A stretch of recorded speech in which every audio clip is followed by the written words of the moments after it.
आप सभी लोग एनजीओ महोबा हमारा एक प्रोजेक्ट चल रहा है बाल श्रम और बाल विवाह को समाप्त करने के लिए, जिसका नाम है प्रगति भारत बाल संरक्षण।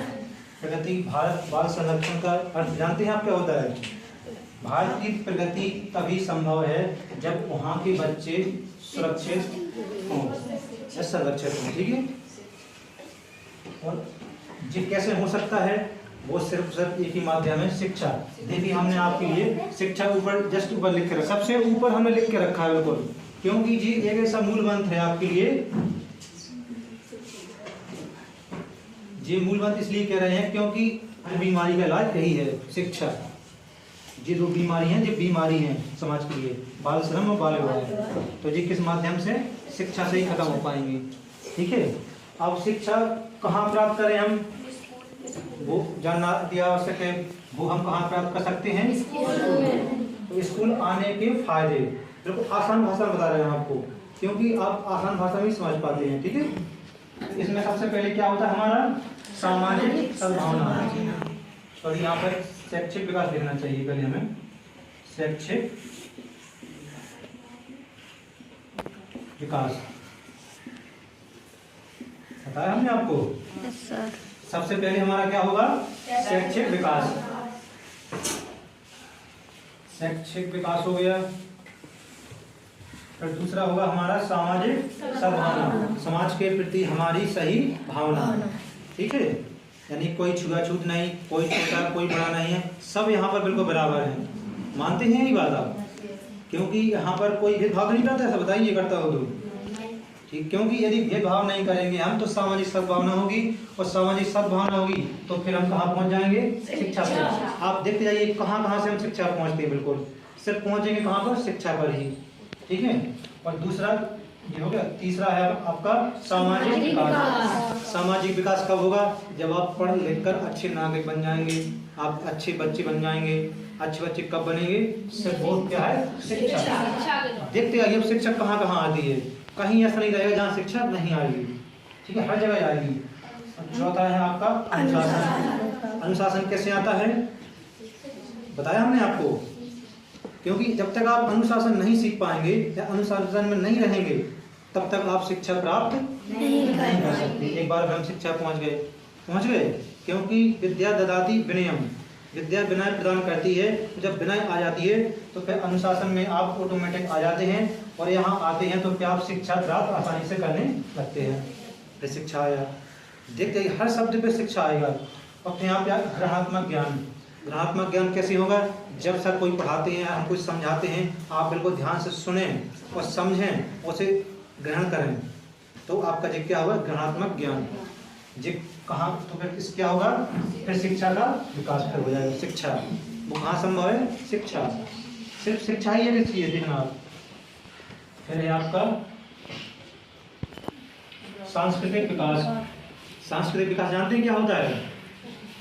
आपकी संस्कृति, उसका विकास, वो कहाँ संभव है? सिर्फ स्कूल में, क्योंकि यहीं पे देखिए आप 15 अगस्त, 2 अक्टूबर, 5 सितंबर, 26 जनवरी, यहाँ पे कई प्रकार की कलाकृतियाँ होती हैं। जैसे नाटक हो गया, संगीत हो गया, और आपका वो सॉन्ग हो गया, गाना गाते हैं आप लोग। तो ये सब क्या है? सांस्कृतिक विकास। वो कहाँ होता है? स्कूलों में, सिर्फ स्कूल में ही होता है। ठीक है, और ये क्या होगी हमारी फिर वहाँ से? ये शिक्षा में आ जाएगा। तो आप बताइए स्कूल आने के कितने फायदे हैं? आप लोग फिर भी स्कूल नहीं आते हैं। क्यों नहीं आते हैं? पता नहीं क्यों, क्योंकि आप शिक्षा प्राप्त नहीं करना चाहते हैं। और यदि आप शिक्षा प्राप्त करने के प्रति नहीं जागरूक हैं तो यकीन मानिए आप कुछ नहीं कर पाएंगे, क्योंकि शिक्षा ही यहाँ इन सभी को जोड़कर, इन सबको आप प्लस करेंगे जोड़कर, तो यहाँ पहुँच पाएंगे। और एक बार हम शिक्षा पर पहुँच गए, शिक्षा हमने प्राप्त कर ली, तो जो हमारा उद्देश्य है ना, हमारी जो प्रगति भारत बाल संरक्षण प्रोजेक्ट है जो हमारा, इसका उद्देश्य है सामाजिक कल्याण करना। तो समाज कल्याण कब होगा? जब आप सामाजिक सद्भावना हो जाएगी, आपका शैक्षिक विकास हो जाएगा, सामाजिक विकास हो जाएगा, अनुशासन में रहेंगे, और आप सांस्कृतिक विकास हो जाएगा, तो आपका जो हमारा उद्देश्य सामाजिक कल्याण करना वो ऑटोमेटिक होने लगेगा। वो आप ही के माध्यम से होने लगेगा, हमें तक आने तक की जरूरत नहीं है। और फिर इसका मेन कार्य है गरीब बच्चों की मदद करना, जो बिल्कुल असहाय है। होते हैं बच्चे इसके माता पिता नहीं हैं, अनाथ हैं, या है भी तो उनके माता पिता कुछ कर नहीं पाते हैं या विकलांग हैं। तो यदि ऐसे बच्चे हैं या इसमें से कोई ऐसा बच्चा है इसके भाई हो या माता पिता हो जो नहीं पढ़ा पा रहे हैं, बिल्कुल स्कूली शिक्षा जो कक्षा 1 से 8 तक की होती है, तो वो हमें बता सकते हैं आप। ऐसे कोई बच्चे हों तो हम उनकी मदद करवाएंगे। इसके माता पिता अभी 1 साल या 2 साल के अंदर गुजरे हैं, बिल्कुल अनाथ है बच्चा, तो उसकी तत्काल सहायता करेंगे हम। कोई हो तो बताइए, क्योंकि हमारा कार्य है गरीब बच्चों की मदद करना, क्योंकि वो बच्चे इस कक्षा में पढ़ने से वंचित ना रह जाएं। एक तो सरकार आपको पढ़ने के लिए बहुत कुछ देती है, नहीं देती है? यूनिफॉर्म हो गया, जूते हो गए, खाना पीना, हर चीज़ देती है, कोई फीस भी लेती है, किताबें तक देती है। बताइए, और नहीं भी पढ़ पा रहे हैं, यदि खाना पीना घर का नहीं चल पा रहा है तो भी हम बताइए, हम आपके लिए और सहायता पहुंचाएंगे। क्योंकि आपको क्या करना है, सिर्फ शिक्षा प्राप्त करनी है, क्योंकि हर संभव प्रयास करके हमें कहाँ पहुंचना है, शिक्षा पर। क्योंकि देखिए मूल मंत्र क्यों लिखा है, क्योंकि मूल मंत्र मतलब जो होता है मूल, यानी जो सभी में काम करे। तो देखिए इसमें सब में जुड़ रहा है, शिक्षा नहीं जुड़ रहा है। ऐसा कोई चीज़ तो नहीं जो हर चीज़ में शिक्षा के लिए जुड़ रहा है ना। देखिए जब आप ये शिक्षा प्राप्त कर लेंगे तो जी हमारा ये जो टॉपिक है ये बाल श्रम, यदि आपके माता पिता आपसे जबरदस्ती काम करवाते हैं और वो काम करने योग्य हैं आपके माता पिता, तो ऐसी कंडीशन में आप हमें शिकायत करेंगे तो हम आपके माता पिता को 3 माह की सजा करवाएंगे। क्योंकि हमारा हर संभव प्रयास सिर्फ एक ही पे है कि आप शिक्षा प्राप्त कर लें। ठीक है, शिक्षा प्राप्त करेंगे तो ये समस्या हमारी ऑटोमेटिक खत्म हो जाएगी। ठीक है, आया समझ आपको? कौन सी कक्षा से कक्षा तक? और उम्र सीमा क्या है? 14 वर्ष तक। और इसकी सजा क्या है माता पिता को? जबरदस्ती काम करवाएंगे 3 माह। और तभी सजा करवाएंगे हम जब माता पिता करने योग्य हो काम की और ना करें और आपसे काम करवाएं, स्कूल ना भेजें। ठीक है, ऐसा नहीं कि आप लोग एक दिन नहीं करा ऊपर शिकायत कर दिया, ऐसा नहीं करते। ठीक है, तो आप इस बात का ध्यान रखना है। फिर हमारी दूसरी टॉपिक है बाल विवाह। तो जी बाल विवाह के लिए लड़की की उम्र जानते हैं आप क्या होती है? 18 वर्ष। यदि इससे पहले लड़की की शादी होती है तो वो बाल विवाह कहलाएगा।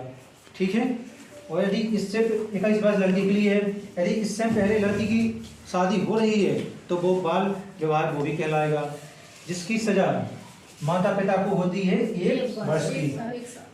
ठीक है, तो इतना आपको समझ में आया? तो जी अब हर चीज का एक ही सारांश है, क्या सारांश निकला कि शिक्षा, बच्ची ने बताया, शिक्षा ये एक ऐसा मूल मंत्र है जो आपकी हर बीमारी की दवा है। इतना समझ लीजिए आसान भाषा में, है या नहीं बताइए? यदि आप शिक्षा प्राप्त कर लेंगे कुछ समस्या ना माँ बाप आपसे काम कराएंगे, ना आपकी जल्दी शादी करेंगे, जब जिस समस्या नहीं होगी कोई समस्या नहीं किसी को। बताइए है किसी समस्या? तो क्या करेंगे आप लोग? जोर से बोलिए, शिक्षा प्राप्त करेंगे आप सभी लोग। ठीक है, अब ऐसा तो नहीं कोई स्कूल नहीं आएगा, आना पड़ेगा आप लोगों को। क्योंकि यदि सरकार, हम सभी लोग इतना प्रयास करते हैं आपको पढ़ाने के लिए, आपके माता पिता को भी समझाएंगे घर जाके, यदि आप लोग नहीं मानेंगे तो आपके खिलाफ हम कंप्लेन लिख लेंगे और आपको बाल कस्टडी में भेज देंगे। बाल गृह भी होता है ये ध्यान दिए आप लोग, तो उसमें आपके लिए प्रावधान है। तो अब ऐसा मत सोचिए कि हम लोग बस स्वतंत्र खेलते कूदते रहेंगे, ऐसा नहीं है। और लड़कियों देखो, आप जी मतलब नहीं कहा हमने काम नहीं करेंगे जी, काम तब नहीं करना है जब आपका स्कूल टाइम पर स्कूल आने का समय हो। कौन से स्कूल? 8 बजे से 2-3 बजे तक होता है। और फिर सुबह शाम आप खाना बनाने लायक जैसी लड़की हैं सभी, तो आप खाना घर का बनाएंगे। ठीक है, यदि नहीं बनवाती तो अच्छी बात है, लेकिन समस्या है तो खाना बनाना पड़ेगा, ये काम घर का करना ही पड़ेगा शाम सुबह आपको। और जहाँ नहीं करवाते बहुत अच्छी बात है। ठीक है, तो आपको इस बात पे विशेष ध्यान रखना है। तो अब बताइए आपको ये चीजें समझ में आई हैं? Yes sir. तो क्या समझे आज हम? शिक्षा। हर चीज की एक ही दवा है, सिर्फ और सिर्फ शिक्षा।